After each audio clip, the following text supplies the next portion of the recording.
বিসমিল্লাহির রহমানির রহিম। প্রথমেই আমি আপনাদেরকে ধন্যবাদ জানাই আমার ইউটিউব চ্যানেলে আসার জন্য। আমি আপনাদের মাঝে একটা টিউটোরিয়াল আকারে একটা ওয়েবসাইট ডিজাইন এবং ডেভেলপমেন্ট কিভাবে করতে হয় তা সম্পূর্ণ দেখাবো। যেমন HTML, CSS, JavaScript, Bootstrap, NodeJS, PHP এই ধরনের যত প্রোগ্রাম ল্যাঙ্গুয়েজ বা কোডিং আছে সবগুলো সুন্দরভাবে দেখাবো। আজকে আমাদের প্রথম ক্লাস, তাই আমরা HTML সম্পর্কে আলোচনা করব। HTML কি? What is HTML?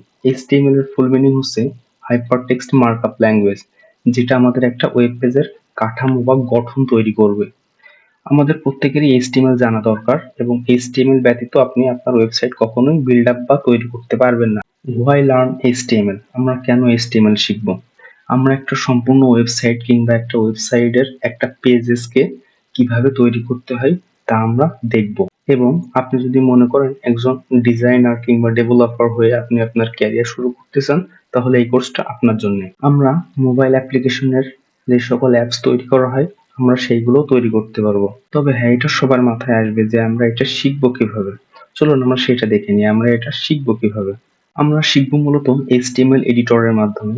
HTML editor মাধ্যমে আমরা যে সকল কোড করব তার ভিতর সবথেকে জনপ্রিয় হচ্ছে notepad, notepad plus plus, VS code.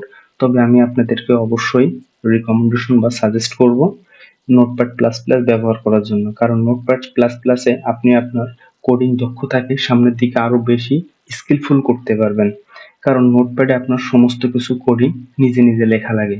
VS কোডে ঠিক তেমনটা না। VS কোডে কিছু সফটওয়্যার ইনস্টল দেওয়া আছে যেইগুলা খুব সহজে আপনাকে কোডিং করে দিবে। তাই আমি আপনাদের সকলকে বলবো প্রথম অবস্থায় নোটপ্যাড প্লাস প্লাসটা ব্যবহার করার জন্য। পরবর্তী ক্লাসের আমন্ত্রণ জানিয়ে আমি আপনাদের মাঝ থেকে বিদায় নিচ্ছি। এতক্ষণ আমার সাথে থাকার জন্য আপনাদেরকে ধন্যবাদ।